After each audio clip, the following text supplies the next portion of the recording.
Welcome to the last class of Economic Management and Policy Analysis, where we'll be discussing about advanced topics and future trends in policy analysis. And as such, we will be looking at the advanced topics beyond technical and economic aspects. We will also focus on the behavioral, the ethical, and political dimension of policy. And also we will examine how insights from behavioral economics, big data, and AI are transforming evidence-based policymaking. And finally, we will explore the future of global economic governance, emphasizing resilient and equitable framework for complex world. What is behavioral economics? It actually integrates psychological and economics to it integrates psychology and economics to understand how individuals make decisions, often deviating from classical rational choice theory. And by examining cognitive biases, heuristic, and social influences, it provides critical insights for designing more effective and efficient policy. And for this, it can be seen in terms of bounded rationality, the heuristic, loss aversion, present biases, and social norms. For the bounded rationality, it's actually a limited cognitive capacity, time and information. It's limited cognitive capacity, time and information. And as per the heuristic, it's mental shortcuts that can lead to systematic biases. For loss aversion, it's prefer avoiding losses over acquiring equivalent gains. For present bias, it's value immediate reward over future benefits. And lastly, for social norms, decision influenced by perception of other actions.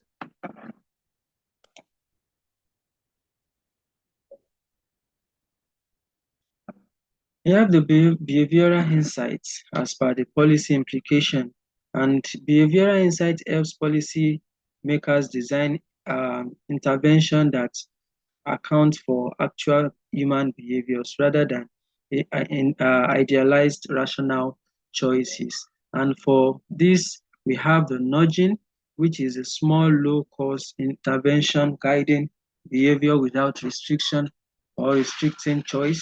An example of this is the automatic retirement saving enrollment. Also, we have the choice architecture, and this talks about the structuring option to influence decision. That is, example is prioritizing healthier food. Another insight is the incentive design. And for this, we talk about combining financial and non-financial incentive, considering loss aversion. And lastly, we see the information framing. And this talks about presenting information to enhance comprehension and influence behavior. And an example of this is emphasizing losses from inaction. And this approach leads to more effective, cost-efficient, and inclusive policy, adaptable through pilot programs and RCTs.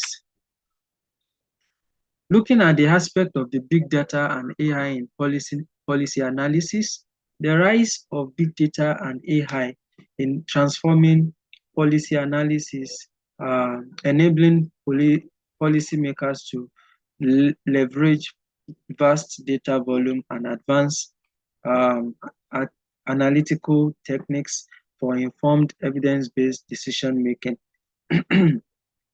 For big data, it's extremely large, complex data set from digital transactions, social media, sensor, etc. And they are characterized by volume, velocity, varieties, or varieties rather, the veracity and the value. And for the artificial intelligence, it's a computational system performing human-like intelligence tasks such as machine learning, natural language processing, and predictive analytics. Together, AI and big data allows analysis of trend, scenario modeling, and outcome prediction impossible with traditional method.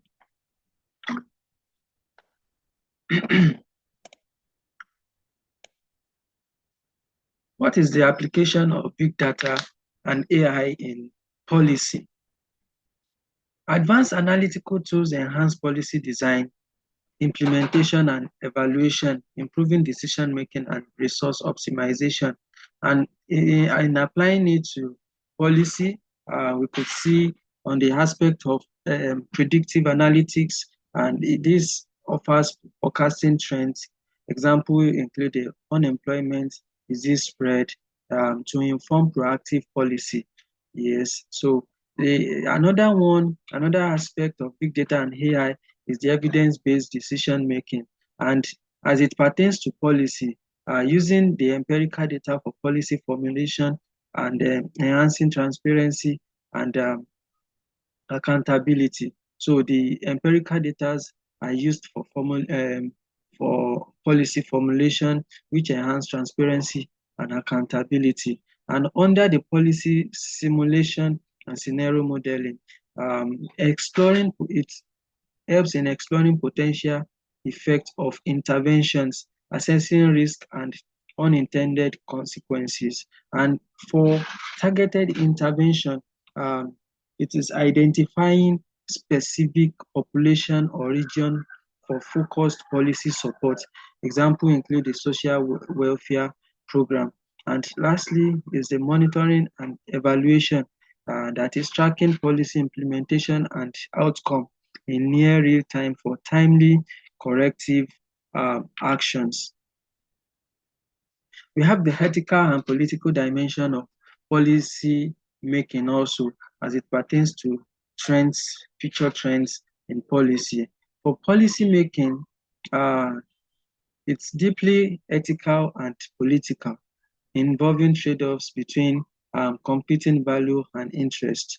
And understanding this dimension ensure just, legitimate, and social sustainable policy. As per the ethical dimension, it's a moral consideration focusing on fairness, justice, and welfare. And when we look at it, it gives it can be looked in the aspect of equity and fairness, that is just distribution of benefits and burdens. Also, the another as per the ethical dimension is the transparency, which talks about the open decision-making process. Another ethical dimension is the accountability, which talks about the policy maker answerable for decisions that are being made by them.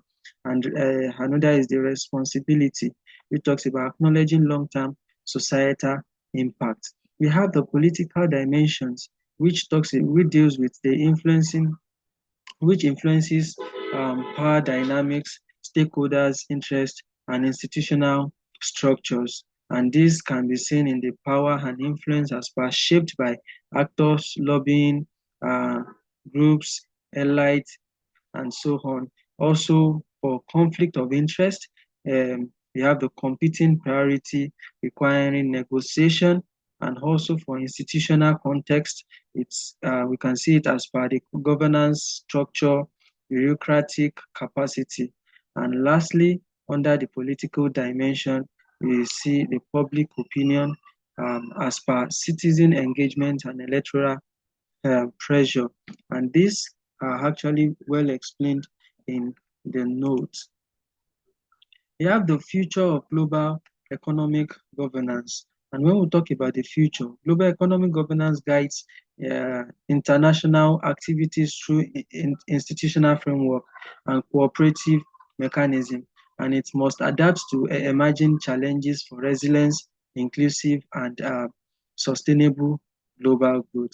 And this future of um, global economy governance can be seen in terms of the technological transformation. in terms of digital currency, blockchain, AI enhancing efficiency, and also as per the climate change and sustainability, which deals with green bond, carbon pricing central to economic policy, and also the geopolitical shift, which deals with the rising emerging economics, trade tension, regional allies, and for the inclusive and equitable governance, it deals with reducing inequality, improving debt sustainability, uh, and for the crisis preparedness and resilience, it deals with responding to pandemic, financial crisis, and also the commodity volatility.